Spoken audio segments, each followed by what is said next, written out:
Is there such a thing as the worst sin, one sin that is worse than all the others? Well, there is. I am well aware that some people differ. They maintain that we can't declare any sin worse than any other.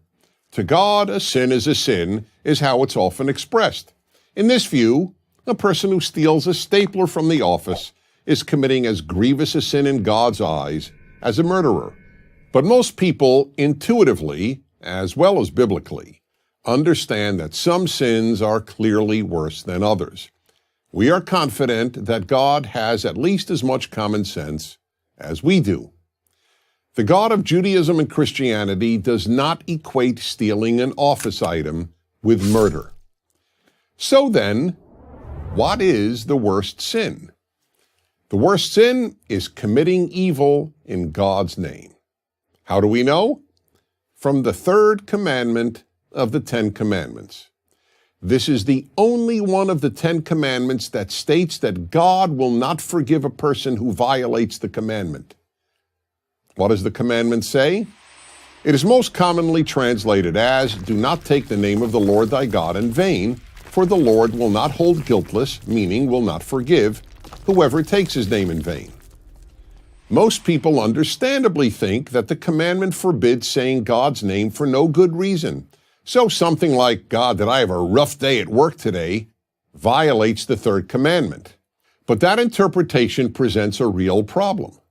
It would mean that whereas God could forgive the violation of any of the other commandments, dishonoring one's parents, stealing, adultery, or even committing murder, he would never forgive someone who said, "God, did I have a rough day at work today?"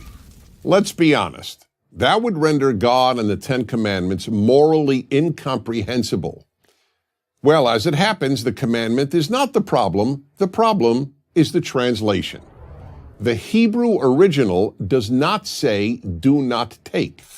It says, "do not carry." The Hebrew literally reads, "Do not carry the name of the Lord thy God in vain." One of the most widely used new translations of the Bible, the New International Version, or NIV, uses the word misuse rather than the word take. "You shall not misuse the name of the Lord your God." This is much closer to the original's intent. What does it mean to carry or to misuse God's name? It means committing evil in God's name, and that God will not forgive. Why not? When an irreligious person commits evil, it doesn't bring God and religion into disrepute. But when religious people commit evil, especially in God's name, they are not only committing evil, they are doing terrible damage to the name of God. In our time, there is an example of this. The evils committed by Islamists who torture, bomb, cut throats, and mass murder, all in the name of God, do terrible damage to the name of God. It is not coincidental that what is called the new atheism, the immense eruption of atheist activism, followed the 9/11 attacks on America by Islamist terrorists. In fact, the most frequent argument against God and religion concerns evil committed in God's name, whether it is done in the name of Allah today or was done in the past in the name of Christ.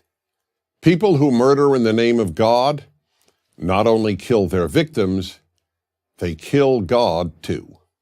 That's why the greatest sin is religious evil. That's what the third commandment is there to teach. Don't carry God's name in vain. If you do, God won't forgive you. I'm Dennis Prager. Join Prager University, subscribe to our YouTube channel, and sign up for free at prageru.com.